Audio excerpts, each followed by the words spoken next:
Hey everyone, Lish here. Just coming to you from the 412. Make sure you follow me on Instagram with my hashtag hardworkinglady. And if you will, please like and subscribe to my channel. Hopefully, there'll be tons of videos up soon.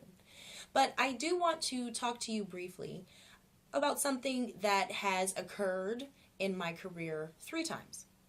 And that is, I dropped a client. I dropped a client.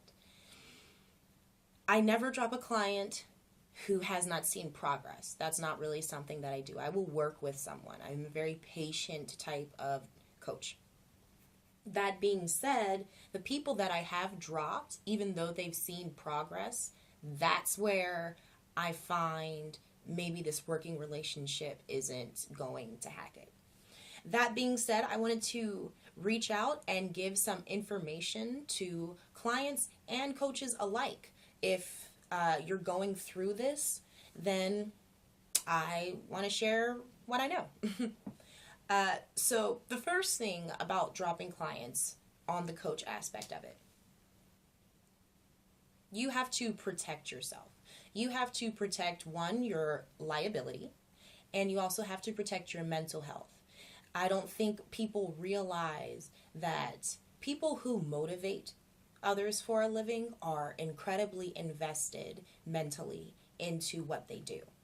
A trainer can wake up in the middle of the night and jot something down for a client, or, they can brew over why aren't they seeing the progress that we're looking for? Why aren't they seeing the results that I expected them to see? And I don't think that people understand that, because honestly, it's not their job to. It's not a person's job to look out for their trainer's mental health.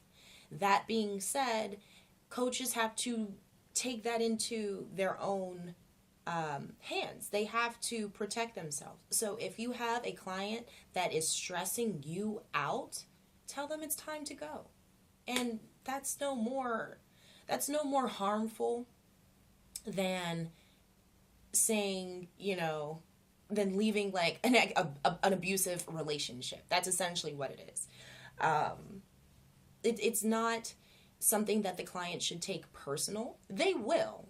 However, if that client is someone who is self-motivated to improve, then chances are they might get their shit together and come back to you. That's happened to me before, where someone has reached out to me because they realized they were in the wrong. I didn't take them back as a client. However, chances are that relationship is not going to be irreparably damaged if that's what you care about. There are 2 types of people in the fitness industry. There are the people who work for a paycheck.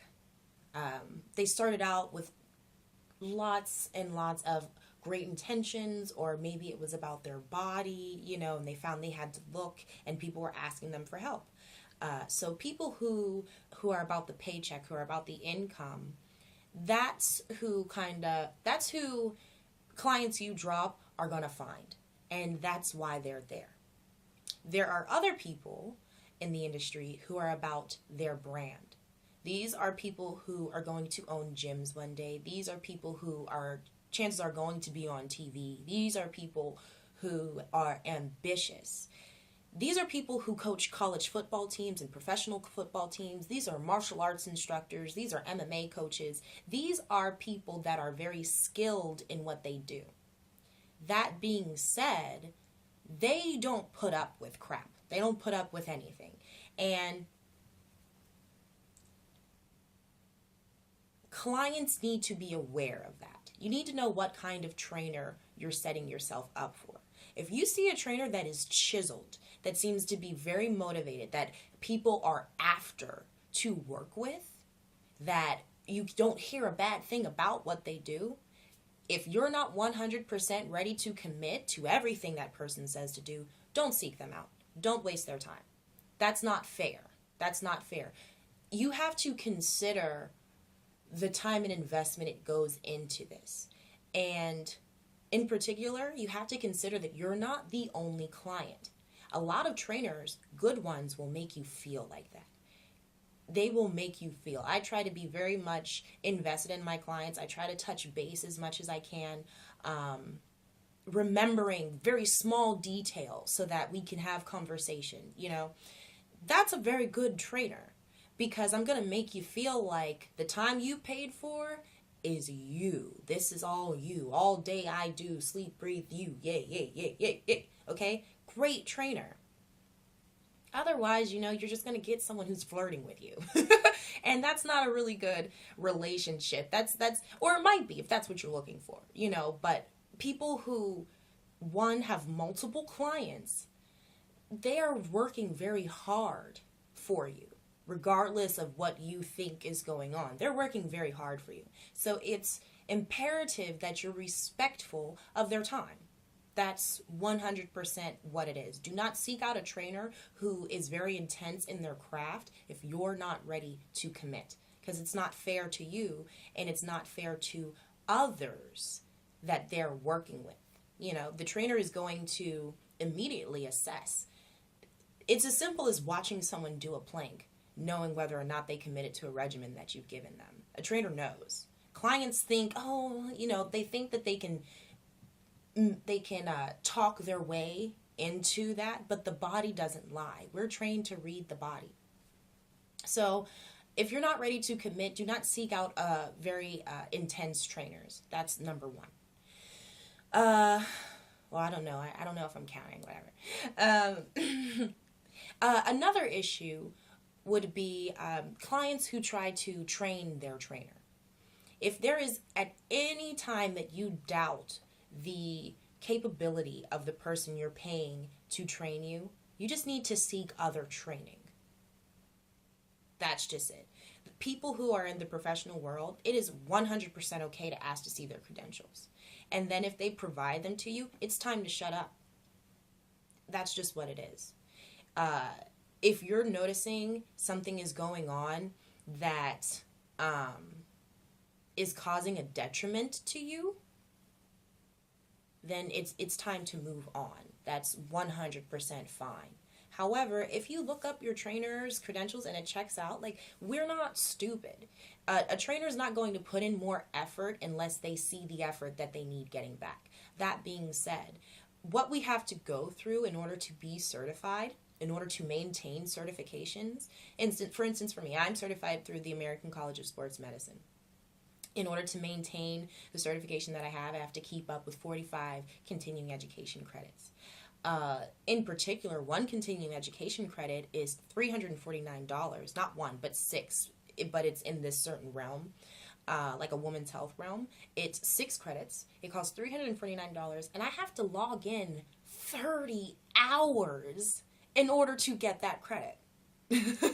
Okay? That's almost 10 hours shy of a full-time job, okay? For 6 credits out of the 45 that I need. We dedicate ourselves to learning and what we do. However, if we're handling a nice size volume of clientele, it's not your job to say, I need this and I need that. No. What your trainer needs is what they're asking you to do. So, in my experience where I've dropped clients, it's because they have commitment issues or they have trust issues. I don't have time for someone who is going to ask of me more than what I'm asking of them. Or not even asking of me more than what I'm asking of them, but ask me for things before they give me what I've asked for. I know what I do as a trainer. The first thing that I do when I see someone who might have potential in goal-oriented training is I purchase them a notebook. And a lot of times the first goal in the notebook is to log for a week. But if you don't do that, then that's telling me something. That's telling me where you are up here. It doesn't have anything to do with your physical body. But if you're not going to log for me, then you're weak. There's a weakness there that we have to work through. So I'm not going to waste my time in setting up a bunch of goals for you off bat, because goal-oriented journaling is about achieving the goals. So if you're not dedicated to a regimen, if you're not doing it because I say do it, That's a key thing. Do it because I say do it. Why do it because I say do it? Well, because I know better than you. I know more than you. That's just the case. And at the end of the day, this is my brand. This is how I know how to get results. So again, if for any reason you feel the need to train your trainer and ask for things of them, just find another trainer. That's really what it is. Because unless you're doing everything they say to do and you're sticking to it, chances are you would have evolved and gotten what you wanted along the way. But you're jumping around in the process. You're trying to control the process. The control is gone. As soon as you make that payment, you are telling them you want them to take over your fitness regime. And that's essentially what that payment is. That payment is a contract of saying, tell me everything you know and make this easier for me. And that's what it is. So if you feel the need to give direction to your trainer, then you have to find a new one. That's just it. You have to find a new one. Or if you have a trainer who is willing to tell you, you know, your commitment issues are bothering me, or I see progress, but I don't see that I've caused it. You know, that's a key thing too. Again, a trainer can tell from a plank whether or not you've been dedicated to what they've told you to do in a regimen. It's very frustrating. We put up with a lot of different things. You know, whether it's someone who takes a lot of breaks during a workout where, you know, we may have decided to do a workout that was 30 minutes that incorporated 15 exercises and only got through 5 of them because someone decides to take a ton of breaks or is constantly chit-chatting and things like that. Yeah, that happens. And we put up with those appointments. At the end of the day, we want to see progress, a brand-oriented trainer. We want to see progress far more than you do. A good body means like another 10 clients, please, you know? So that's really important. That's really important. Another thing that I would caution people about are intimate relationships with your clients and not sexual relationships, because you know you shouldn't be doing that. However, a client that begins to talk to you about their previous trainer in a negative way, that is a red flag. And clients, you need to be careful about this. If you want trainers to work with you, a lot of times we're just listening to you because that's what we're paid to do. It does not mean that we think the trainer who you had before isn't good at their job. We see through that, okay? There are 2 sides to every story. I no more think ill of any trainer that someone's complaining to me about than I do if you know, when I'm reading a review of something that I know to work. You know, again, trainers or coaches and fitness professionals, they are educated. So there is always an issue where if someone is complaining about a trainer, unless there was a sexual situation that happened, everything else is irrelevant. I don't care about that person's personal business. That you shouldn't be saying anything about someone's personal business. That gives another red flag. If we end this relationship and I've told you anything I care about, you're going to go run your mouth. That's important. And that's another thing, trainers.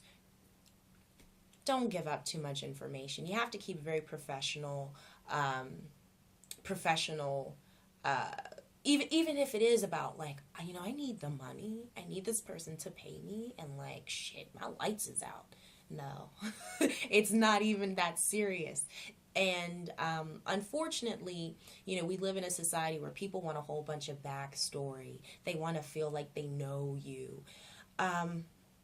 It's still, that relationship is a business relationship. No, you wouldn't tell your life story and all the woes and everything if you wanted a loan at the bank. You know, they want to see credit. They want to see a history and pattern of success. And that is what we provide as coaches. So just focus there. What happens is when the coach and client relationship becomes too friendly, the client loses respect. In particular, my time is very valuable. And if I say an appointment is supposed to take this long, that's how long the appointment's supposed to take. Now, yes, I've run late before and I apologize. I send text messages. It doesn't mean, that's not the case. However, if a client reschedules and then reschedules and then reschedules, they're thinking, oh, it's okay, I'll be on track eventually. They're not thinking, oh, I just took away an hour's worth of pay. Oh, someone else could have wanted that slot, but I reserved it. They're not thinking that. Two, when the relationship becomes too friendly, the frequency in which the contact between a trainer is, we're not friends, okay? That's a big thing. Calling to vent to your trainer, if the trainer is listening to you, that is great. They're being very nice to you. But you have friends, family, to do that to. A trainer has their life. They have a lot of other things to go on with.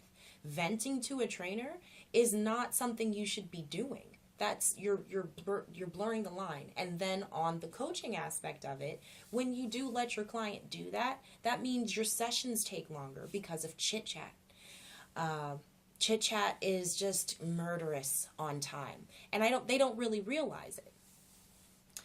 It can be as simple as going over what the paid time is, and that's just not good business practice. Oh crap, I just had a 4-hour session, and it becomes awkward. Like, yeah, you owe me, if you paid for an hour and a half, now you owe me like 2 hours and a half more. But you're friendly now, so are you going to ask for that money? Are you going to ask for that money? And here's the thing. It's not wrong if you do, but the client's going to feel some type of way. They're going to be like, oh, well, like, this is my friend, and, I don't understand, what's going on with money. There has to be a respect. There has to be a respect. So, all in all, I hope that some of this information helped people, clients, and coaches alike. It's not something I haven't been through it. I've gone through it 3 times. This 3rd time was the most recent. And again, the people who I've trained have seen immediate and drastic results. But, you have to be careful. They don't understand that. Clients don't understand that. And so you have to stand your ground. And at the end of the day, I got 2 more clients. I dropped her and I got 2 more. So you're going to be fine. Your business is going to be fine. And the only way it's going to be fine is if you protect it. Okay? Don't allow people to waste your time. Don't allow people to don't overinvest in people. I'm talking about money, it's important. It's very important. If you don't keep very strong, thick lines between yourself and your clients, then the respect there is lacking. And respect is pretty much the main thing, because someone is paying you to teach them what you know. And you have to let them know you know best. And at the end of the day, people, there are 2 types of trainers. So if someone isn't going to work for you, they're going to find someone else that works for them. And that's awesome. So don't worry about it. Oh no, but if I drop her all the progress that I would. No, that's still your story. Every bit of success that they have is still your story. That's still part of your hard work. So don't feel bad about wasted energy on people. Don't allow them to waste any more of your time. But the time that you've invested, the resources that you've invested into a client, don't let that be a reason why you keep them. Because you have to keep yourself first. Chances are that person's body, someone knows that you're the reason why. Regardless of if the relationship ends and they go around telling everybody how terrible you are. No, honey, because in our business, the proof is very much apparent. Someone can't tell someone that, oh, this trainer is bad, and they're rocking around looking way better than they did before they met you. And honestly, if you're not the cause, as long as they told one person you were their trainer during that time, that's still a referral. That's still something that is great. So don't hold on to clients that are dead weight. That's important. Just because someone is making awesome progress doesn't mean you can't protect yourself. Clients, if you need to find a new coach, find a new coach. If you feel like the coach's style is too aggressive, find a new coach. If you feel like your coach is negative, find a new coach. If you feel like the coach isn't trained in the results that you're seeking, find a new coach. Unless you decide you want to get into this business, don't invest any more energy than you need to. Find a new coach. Find a new coach. And here's the kicker. Chances are, if you've gone through 3 coaches, it's you. It's you. It has nothing to do with you finding someone that works for you. It's you. And that is an important life lesson. Because you deserve to see progress. You deserve to achieve the goals that you want. Okay? You deserve to have the body that you want. And you deserve to get every single dime out of the money you spend with your coach. But if you're hopping around, inconsistency doesn't produce long-term results.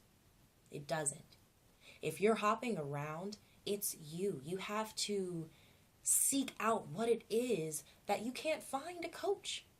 Because we're not that different. I'm only listing 2 types. Personalities range, but there are just still 2 types. The income ones and the brand ones. So, find something that works for you and stay there. This journey is not easy. But nothing that's worth its grain of salt is easy. Come on. Nothing is easy that's worth it. And you deserve hard-working results, not cheap ones. And that's me. That's the best I can say. So hopefully this video wasn't too negative. It wasn't too ranty. But yeah, I thought I'd share them with y'all. So, peace.